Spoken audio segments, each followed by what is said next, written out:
Halo teman-teman semuanya, kembali lagi dengan kami kelompok 7, di mana kali ini kami akan membawakan materi mengenai kepemimpinan dalam pengantar manajemen. Tetapi terlebih dahulu kami akan memperkenalkan diri, di mana saya sendiri Rini Natalina Sitanggang bersama kedua teman saya Maria Vincentia Sialaho dan Melin Amanda Simalangu.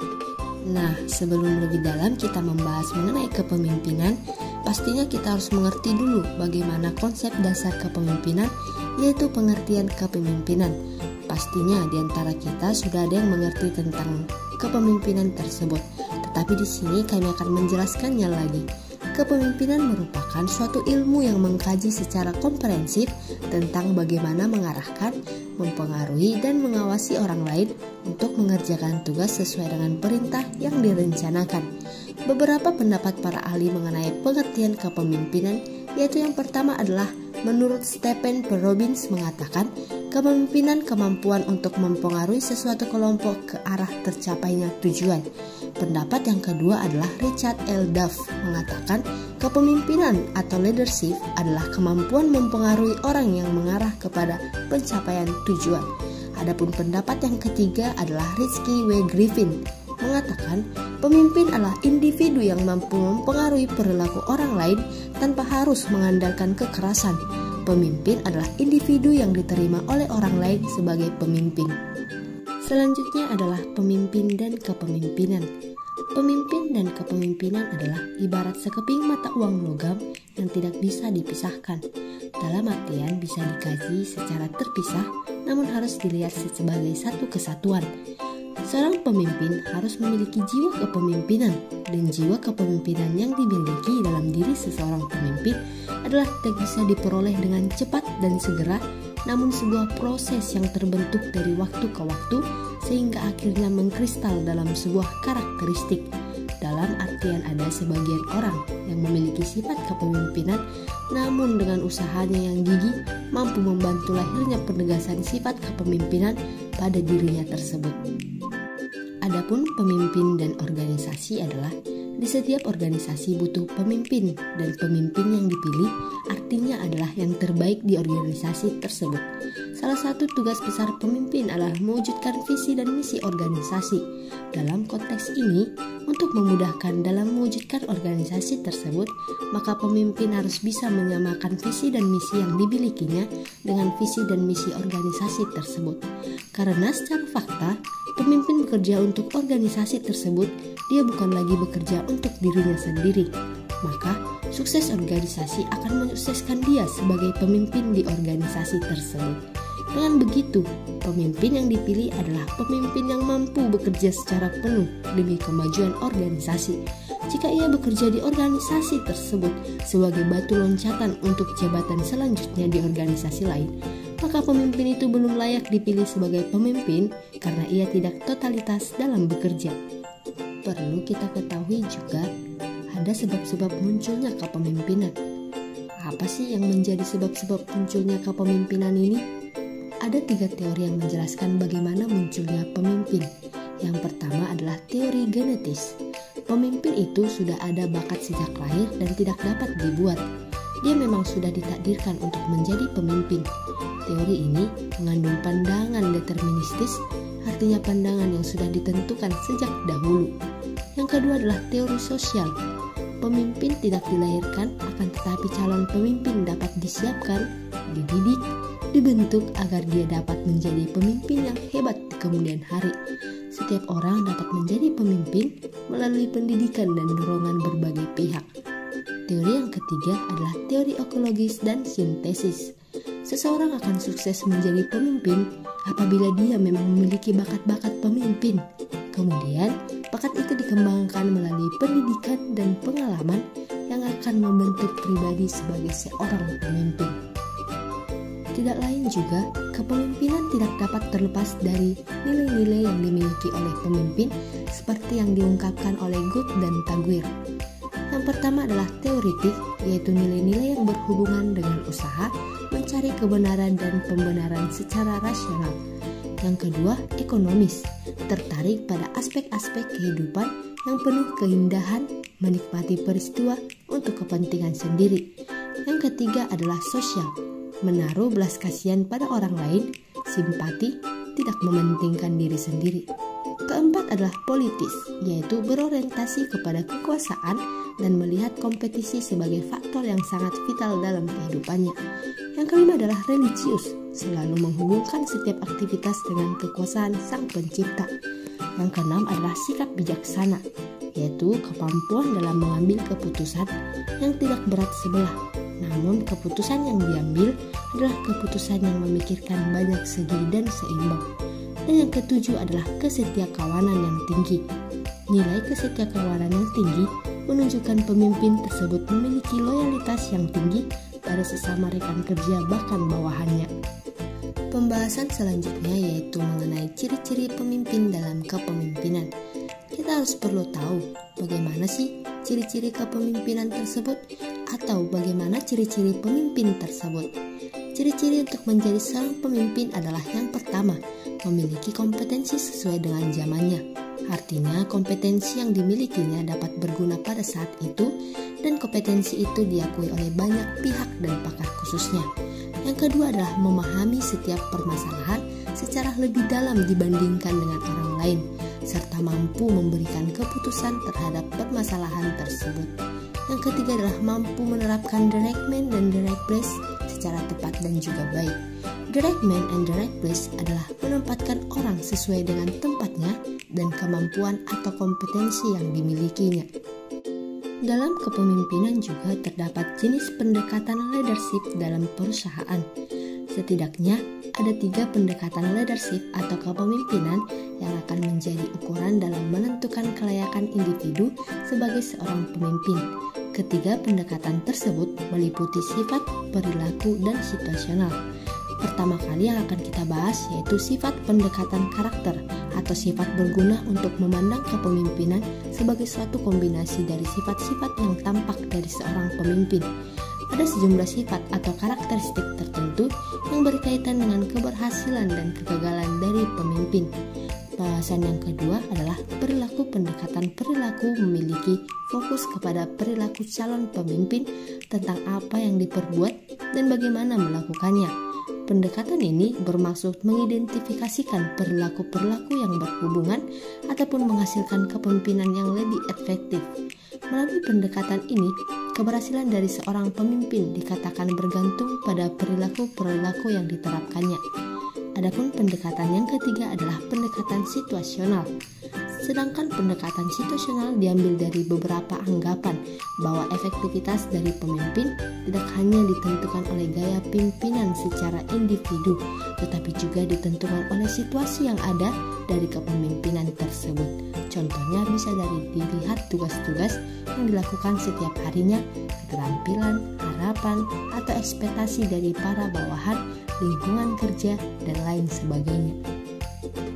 Selanjutnya mengenai gaya-gaya kepemimpinan. Semua pemimpin umumnya tidak akan memiliki sikap atau perspektif yang sama. Kepemimpinan yang baik seharusnya dapat mendorong anggota-anggota perusahaan untuk mencapai hasil yang maksimal untuk sebuah perusahaan. Meskipun hingga saat ini belum terdapat kesepakatan secara bulat mengenai klasifikasi gaya kepemimpinan, setidaknya ada 5 gaya kepemimpinan yang diakui keberadaannya. Berikut ini ulasan mengenai kelima gaya leadership tersebut. Yang pertama adalah gaya otokratik. Gaya otokratik merupakan gaya leadership yang memiliki rasa egoisme yang besar. Pemimpin tipe otokratik biasa memiliki ekspektasi yang tinggi dalam hal kedisiplinan kerja karyawan karena mereka menganggap bahwa kedisiplinan karyawan adalah wujud kesetiaan karyawan terhadap mereka. Yang kedua adalah gaya paternalistik. Gaya pemimpin yang paternalistik banyak terdapat di lingkungan masyarakat yang bersifat tradisional, terutama masyarakat agraris. Pemimpin dengan gaya paternalistik cenderung menganggap dirinya sebagai bapak yang bersifat melindungi dan memperhatikan kepentingan karyawannya. Gaya yang ketiga adalah gaya karismatik.